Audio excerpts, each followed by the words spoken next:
Stock market పడిపోయినప్పుడు అందరూ ఏం చేస్తారండి? చార్ట్‌లు, కంపెనీ లాభాలు, గ్లోబల్ న్యూస్ గురించి మాట్లాడుకుంటారు. అవునా? కానీ నిజం ఏంటంటే మార్కెట్‌లు అంకెల వల్ల పడిపోవండి.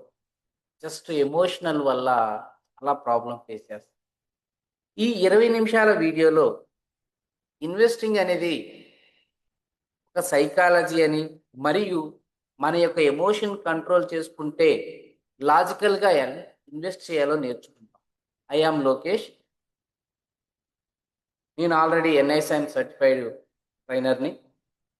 అలానే యామిఫై రిజిస్టర్‌ని, మ్యూచువల్ ఫండ్ సంబంధించినయి. సో, ఆల్రెడీ విజయవాడలో విఎల్ ట్రేడింగ్ ఇన్‌స్టిట్యూట్ అని ఆఫ్‌లైన్ ట్రైనింగ్ ఇన్‌స్టిట్యూట్ గత 4 సంవత్సరాల నుంచి రన్ చేస్తున్నాను. ఓకే. సో, ఈ వీడియోలో మనం నేర్చుకోబోయేదేంటంటే హ్యూమన్ ఫ్యాక్టర్ అంటే భయము మరియు అత్యాస మార్కెట్ నిర్ణయాల్ని ఎలా శాసిస్తది.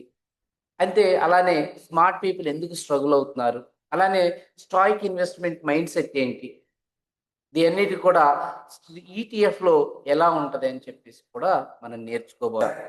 మార్కెట్ పెరిగినప్పుడు అంటే ఫోమ్ అంటారు. అంటే ఫియర్ ఆఫ్ మిస్సింగ్ ఔట్ అంటారు. మార్కెట్ నిరంతరం పెరుగుతానే ఉంటది. కానీ అందరూ లాభాలు గడిస్తున్నారని చెప్పేసి మనం కూడా అదే టైంలో ఇన్వెస్ట్‌మెంట్ చేసి అత్యాశతో ఇన్వెస్ట్‌మెంట్ చేస్తా ఉంటాం. అంటే కంపెనీ ఓవర్ వాల్యూ ఉన్నప్పుడు కూడా తీసుకెళ్ళిపోయి ఇన్వెస్ట్‌మెంట్ చేసేస్తాం. అంటే ఎమోషనల్‌గా తీసుకెళ్ళిపోయి వాడికి లాభాలొస్తున్నాయి కాబట్టి అని మనకి లాభాలొస్తాయని. తర్వాత ఈ లాభాల వల్ల మార్కెట్‌లో ఉండే ప్రమాదాలని మనం పూర్తిగా అంటే ఆలోచించం. అలానే ఫియర్. మార్కెట్ పడిపోయినప్పుడు తన పెట్టుబడి మొత్తం పోతుందేమనే భయంతో ఉన్న స్టాక్‌ని కూడా ఎగ్జిట్ చేస్తూ ఉంటారు. అవునా? చాలామంది ఏం చేస్తున్నారంటే పెరిగేటప్పుడు కొంటారు. పడిపోయేటప్పుడు అమ్మేస్తా ఉంటారు. కానీ పడిపోయేటప్పుడు దాన్ని యావరేజ్ చేయాల్సి ఉంటదండి. అంటే మనం సింపుల్‌గా తీసుకుంటే మన మైండ్ సెట్ ఎట్లా ఉంటదంటే లాభం వచ్చినప్పుడు కంటే నష్టం వచ్చినప్పుడు 2 రెట్లు బాధ ఎక్కువగా ఉంటది.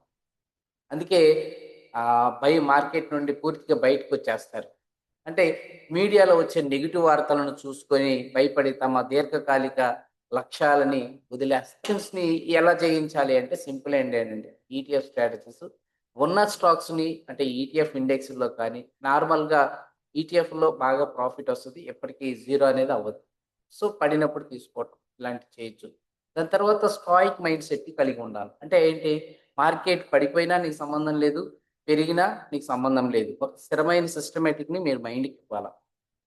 అట్లనే మీ పెట్టుబడిని తీసుకొచ్చేసి ఒక దాంట్లో పెట్టుబడి పెట్టకుండా ఒకటి ఈక్విటీలో, ఒకళ్ళు గోల్డ్, సిల్వరు ఇలా మార్కెట్ పడిపోయినప్పుడు వల్ల మీకు ఎటువంటి భయం ఉండదు. అలా పెట్టడం వల్ల. అది చేయొచ్చు మనం కూడా. ఓకేనా? అలానే స్మార్ట్ పీపుల్ వచ్చేసరికి చాలా తొందరగా ఎందుకంటే మార్కెట్‌లో గెలవడానికి కావాల్సింది తెలివితేటలు ఒకటే కాదండి. ఎమోషనల్ కంట్రోల్ కూడా కావాలి. అంటే వాళ్ళకి ఏముంటదంటే ఓవర్ కాన్ఫిడెన్స్ ఉంటది. తాము చాలా తెలివైన వారమని, మార్కెట్ కదలికలు వాళ్ళు ముందే ప్రెడిక్ట్ చేయగలమని నమ్ముతారు. అది దాళ్ళకి చాలా ప్రాబ్లమ్ ఫేస్ చేస్తారు. అలానే భయము మరి అత్యాశకు లోనవుతాం. మార్కెట్ పడిపోతుంటే ఇంకా వాళ్ళకి తెలివైనోళ్ళేందంటే భయమొచ్చేసేసి ఆటోమేటిక్ తీసేయటం. సో, ఇలా కొంచెం డిఫరెంట్‌గా ఉంటది.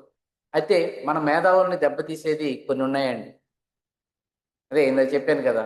లాసొచ్చినప్పటికంటే అంటే ప్రాఫిటొచ్చినప్పటికంటే లాసొచ్చినప్పుడు కొంచెం భయం ఎక్కువగా ఉంటది వాళ్ళకి. ప్లస్ వాళ్ళు లాంగ్ టర్మ్ సిస్టమ్‌ని బిల్డ్ చేయరు.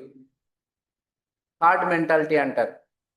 అంటే మనం ఇది అందరూ అమ్ముతున్నారని చూసి వాళ్ళు కూడా భయపడి అమ్మేయటం వల్ల లాంగ్ టర్మ్ అనేది దెబ్బతింటది.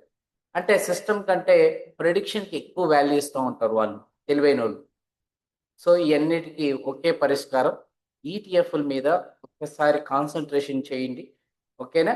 So, I'm Lokesh and NISM certified trainer. Already నేను ఆఫ్‌లైన్ ట్రైనింగ్ కూడా రన్ చేస్తున్నాను. Okay. Thank you very much.